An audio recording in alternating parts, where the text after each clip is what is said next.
Movie Opinion Decoded presents the 16th video of our channel, video discussion on the re-releasing of Bollywood movies. This is going to be an informative and interesting video discussion, so we request you to watch this video till the very end. अभी 13 सितंबर को 2018 में release हुई film Tumbbad री release हुई थी, जिसको audience से बहुत अच्छा रिस्पांस मिला। इस फिल्म ने एक ही हफ्ते में 13 करोड़ की कमाई की, विच इन अ वे शोज़ दैट कि अब ऑडियंस पुरानी मूवीज़ को देखने के लिए एक्साइटेड होने लगी है। तुम्बाड़ के अलावा भी बॉलीवुड की कई फिल्में री रिलीज़ हुई थी जिन्होंने बहुत अच्छा बिजनेस किया। For example Laila Majnu, Rockstar, Dangal, Veer Zaara, Tujhe Meri कसम री रिलीज़ हुई थी, जिन्हें ऑडियंस से काफ़ी रिकॉग्निशन मिला। ये न्यूज़ भी अब आ गई है कि PVR INOX movie re release को अपने बिजनेस मॉडल का एक मेजर हिस्सा बनाएगी। फिल्में री रिलीज़ क्यों होती है, फिल्मों का री रिलीज़ होना सही है कि नहीं, इन सभी तरह के इंटरेस्टिंग क्वेश्चंस को हम इस वीडियो डिस्कशन में कवर करेंगे। नंबर 1, वाई डू फिल्म्स री रिलीज़? फिल्में री रिलीज़ इसलिए होती हैं क्योंकि ये वो फिल्म्स होती हैं जो ऑडियंस को बहुत पसंद आई थी। इन फिल्मों की स्टोरी, स्क्रीन प्ले, डायलॉग और गाने लोगों को बहुत पसंद आए थे और लोग इन्हीं सब चीज़ों को थिएटर्स में वापस एक्सपीरियंस करने के लिए री रिलीज़ के लिए बहुत एक्साइटेड रहते हैं। ये वो मूवीज़ हैं जिनका ऑडियंस के साथ एक स्पेशल कनेक्शन है। ये मूवीज़ ऑडियंस के लिए एक इमोशन है जिनको ऑडियंस एक सिनेमैटिक एक्सपीरियंस में देखने के लिए बेसब्री से इंतज़ार करती है। ये फिल्में ऑडियंस के साथ कंटिन्यूसली रेजोनेट करती हैं बिकॉज इन फिल्मों की स्टोरी अक्रॉस जनरेशन लोगों को बहुत पसंद आई है। तुम्बाड़ फिल्म की परफॉर्मेंस को देखकर अब मेकर्स ने इसका सीक्वल भी अनाउंस कर दिया है, थैंक्स टू इट्स री release collection, which shows that कि अब फिल्म री रिलीज़ भी एक मेजर ऑप्शन बन गया है for all the multiplexes.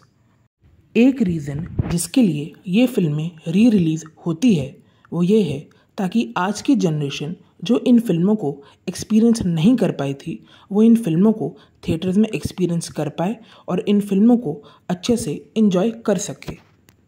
Number 2, is it good that film should री release?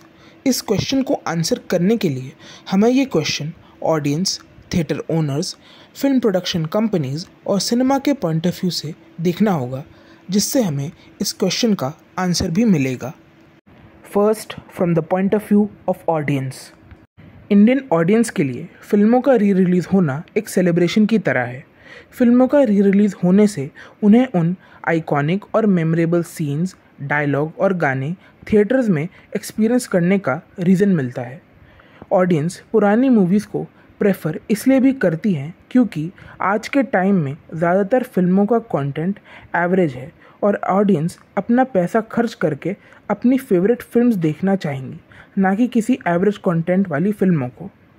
Second, from the point of view of theatre owners.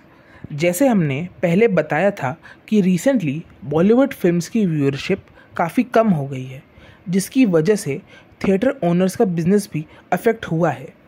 अब लोग कुछ ही फिल्मों के लिए थिएटर्स आते हैं, तो ऐसे सिनेरियो में हम थिएटर ओनर्स के पर्सपेक्टिव से देखें तो वो तो यही चाहेंगे कि ज़्यादा से ज़्यादा ऑडियंस थिएटर्स में आए। एक तरीका जिससे वो ये कर सकते हैं वो है पुरानी फिल्मों को री रिलीज़ करना, जिससे ऑडियंस उन फिल्मों को देखने आए। Third, from the point of view of film production companies. Film production companies भी अब जूझ रही है और पुरानी फिल्म के री रिलीज़ होने से एक तरह से उनके सामने एक कंपटीशन भी आ गया है। उनको अपनी फिल्म्स में नई नई स्टोरीज़ लानी होगी, ना कि सिर्फ फॉर्मूला मूवीज़ पर ही रिलाई करके अपनी फिल्मों को बनाना है।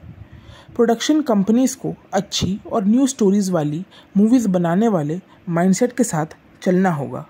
Fourth, from the point of view of cinema. Cinema के पॉइंट ऑफ व्यू से देखें तो ये एक अलार्मिंग सिचुएशन है। नो डाउट इन मेमोरेबल फिल्मों ने हमारे सिनेमा में एक लार्ज कंट्रीब्यूशन किया है, लेकिन हमें और अच्छी फिल्में बनानी चाहिए जिससे सिनेमा में हम नए नए माइलस्टोन्स अचीव कर पाए। हम ऐसा कतई नहीं चाहेंगे कि इन फिल्मों के बाद सिनेमा की सक्सेस एक हिस्ट्री बन जाए। Number 3, when is it good to re release movies.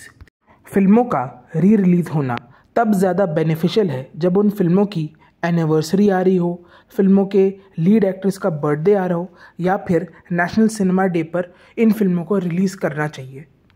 इससे ऑडियंस को नॉस्टैल्जिया की फीलिंग मिलती है और उनके थिएटर्स में आने के चांस बढ़ जाते हैं। Number 4, what will be the impact of it on new movies. फिल्मों के री रिलीज़ होने से नई मूवीज़ के बिजनेस पर भी इफ़ेक्ट पड़ता है। फॉर एग्जाम्पल, अभी रिसेंटली द बकिंगम मर्डर्स के साथ तुम्बाड़ री रिलीज़ हुई थी ऑन 13 सितंबर, और दोनों फिल्मों का कलेक्शन देखें तो तुम्बाड़ एक पुरानी फिल्म होकर भी ज़्यादा अच्छा परफॉर्म कर रही है। इसलिए इन नई मूवीज़ के मेकर्स को सही टाइम पर इन फिल्मों को रिलीज़ करना होगा जिससे उनके बिजनेस पर इफ़ेक्ट ना पड़े। इसलिए टाइमिंग बहुत ज़रूरी है। Number 5, will new movies survive with री रिलीजेज़।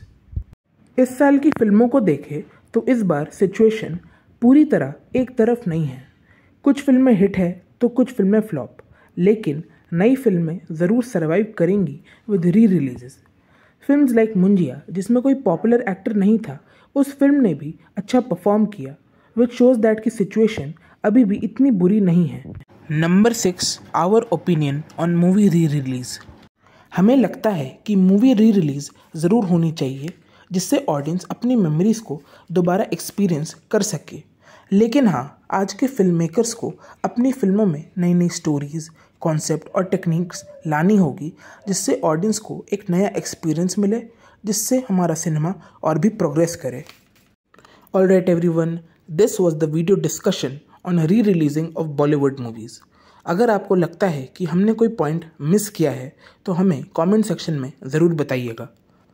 अगर आपको हमारा आज का वीडियो पसंद आया है तो इस वीडियो को लाइक कीजिए, शेयर कीजिए और इसी तरह के इंटरेस्टिंग वीडियोस को देखने के लिए सब्सक्राइब कीजिए हमारे चैनल को। Thank you everyone.